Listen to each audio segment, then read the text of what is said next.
My friend said she was once a victim of an online scam.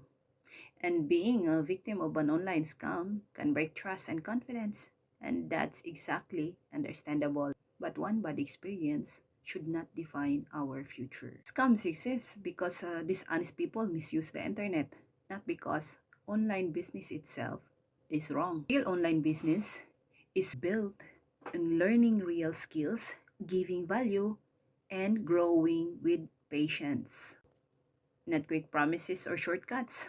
Today's digital world rewards those who educate themselves, ask the right questions, and move wisely. Don't let fear from the past stop you from building something better. Learn again, but choose carefully and take one step forward because your future deserves a second chance.